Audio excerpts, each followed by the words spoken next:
1970 में समंदर के अंदर दो बहुत अजीब आवाजें रिकॉर्ड हुई। इनकी फ्रीक्वेंसी बहुत कम, जबकि एम्पलीट्यूड बहुत बड़ा था। इनको अमेरिका के एटमॉस्फेरिक एडमिनिस्ट्रेशन के रडार ने रिकॉर्ड किया था। लेकिन हैरानी की बात यह है कि यही सेम आवाजें 5000 किलोमीटर दूर दूसरे रडार्स में भी रिकॉर्ड हुई। कैलकुलेशंस के बाद इन आवाजों की लोकेशन का अंदाजा लगाया गया, तो मालूम पड़ा कि ये साउथ पैसिफिक ओशन के एक इंतहाई रिमोट एरिया में समंदर के अंदर जनरेट हुई थी। उस वक्त इन आवाजों को ब्लूप का नाम दिया गया और इन पर रिसर्च शुरू कर दी गई कि आखिर ये खौफनाक आवाजें किस चीज की थीं। जाहिरी तौर पर ये आवाजें किसी बहुत बारी चीज की होनी चाहिए थे, लेकिन समंदर के इस हिस्से में ऐसा कुछ भी नहीं मिला। कई सालों तक यही समझा जाने लगा कि समंदर के इस हिस्से के नीचे कोई बहुत बड़ा सी क्रिएचर रहता है। लेकिन 2012 के बाद national oceanic and atmospheric administration ने अपना स्टैंड बदलकर कहा कि 1977 में रिकॉर्ड होने वाली आवाजें गेलाइयल मूवमेंट यानी ग्लेशियर्स के हिलने की वजह से जनरेट हुई थे। पर सच्ची क्या है, इसके बारे में अभी तक कोई नहीं जान पाया। लेकिन जिस पॉइंट पर यह आवाज रिकॉर्ड हुई थी, वहां आज एक बहुत ही अनोखा काम किया जाता है। साउथ पैसिफिक ओशन के ठीक इस पॉइंट पर समंदर का वो हिस्सा मौजूद है जिसकी चारों साइड्स पर हजारों माइल्स तक जमीन का कोई भी हिस्सा नहीं है। इसको ओशियानिक पोल के साथ साथ पॉइंट नीमो भी कहते हैं। यहां से जमीन का करीबी टुकड़ा तकरीबन 2688 किलोमीटर दूर है, और ये करीबी टुकड़ा भी किसी काम का नहीं, क्योंकि ये साउथ पोल यानी एंटार्क्टिका है। पॉइंट नीमो से करीबी आबाद लैंड मास चली का साहिली हिस्सा है जो 3334 किलोमीटर दूर है, जबकि दूसरी साइड पर न्यूजीलैंड है जो 4700 किलोमीटर दूर है। यही वजह है कि पॉइंट नीमो को दुनिया का सबसे वीरा और बयाबान हिस्सा तस्वुर किया जाता है। इतना वीरा के यहां सबसे करीबी ह्यूमंस जमीन पर नहीं, बल्कि हैरत अंगेज तौर पर इंटरनेशनल स्पेस स्टेशन में बैठे एस्ट्रोनॉट्स हैं, जो दिन में एक या कभी दो मर्तबा पॉइंट नीमो के 400 किलोमीटर ऊपर से गुजारते हैं। दुनिया से कट रहने के बावजूद भी पॉइंट नीमो बेमकसद नहीं है।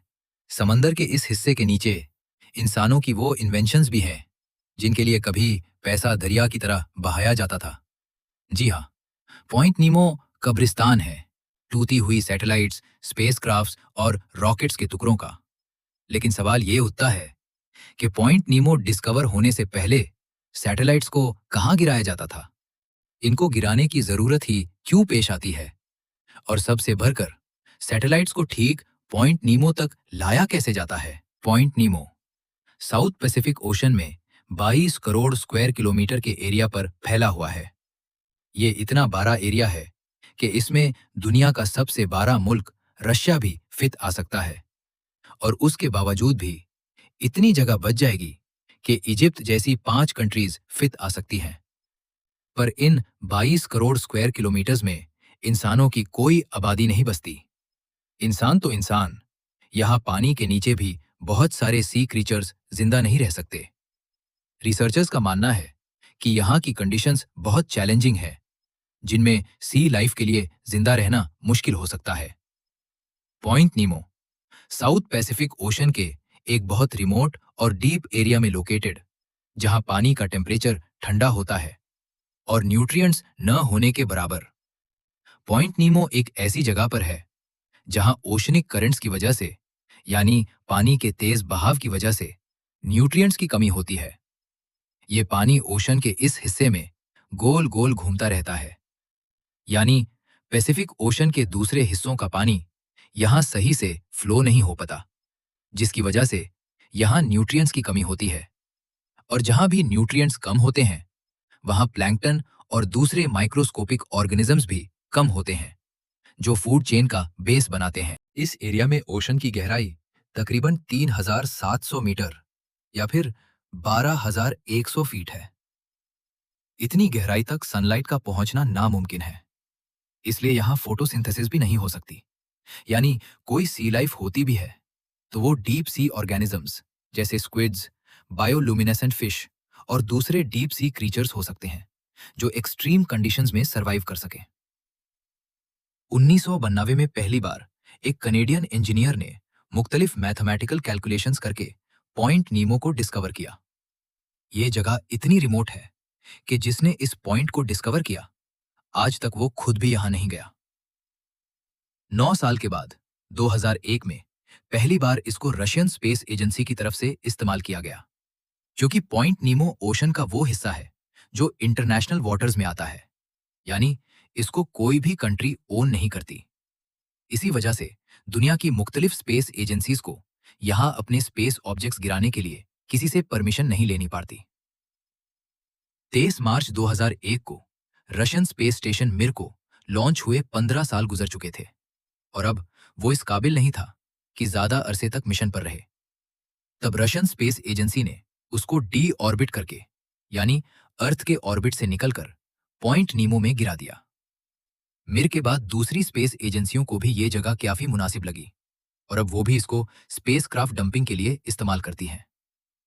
पिछले 30 सालों में ये कब्रिस्तान बढ़ता गया और आज पॉइंट नीमो के नीचे 207 से ज्यादा स्पेसक्राफ्ट्स का मलबा मौजूद है और अनकरीब इंटरनेशनल स्पेस स्टेशन भी इसी पॉइंट नीमो पर दफन होने वाला है, क्योंकि नासा के मुताबिक आईएसएस की लाइफ 2030 तक है।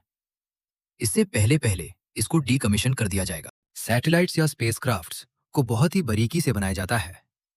ट्रिलियन डॉलर्स खर्च करने के बावजूद भी ये हमेशा रहने के लिए नहीं बनाए जाते।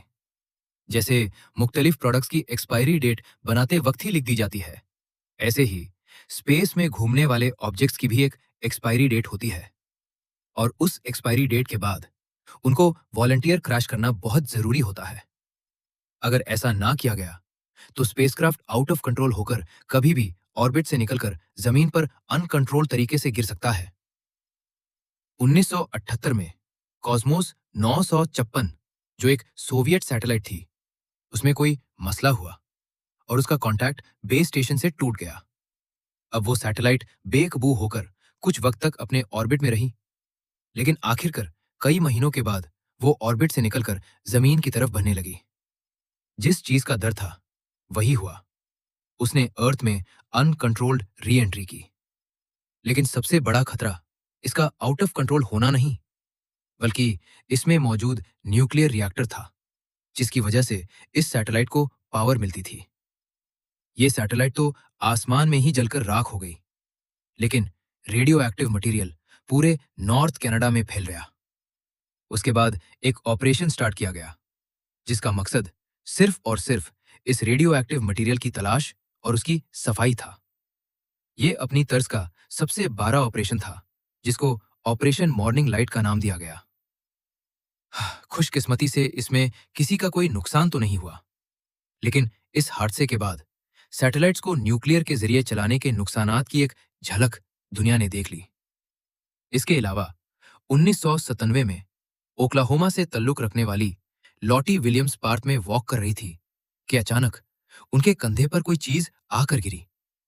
मालूम पड़ा कि ये डेल्टा 2 रॉकेट का एक टुकड़ा था, जो मीलों दूर एटमॉस्फेयर में दाखिल होते वक्त बिखर गया था।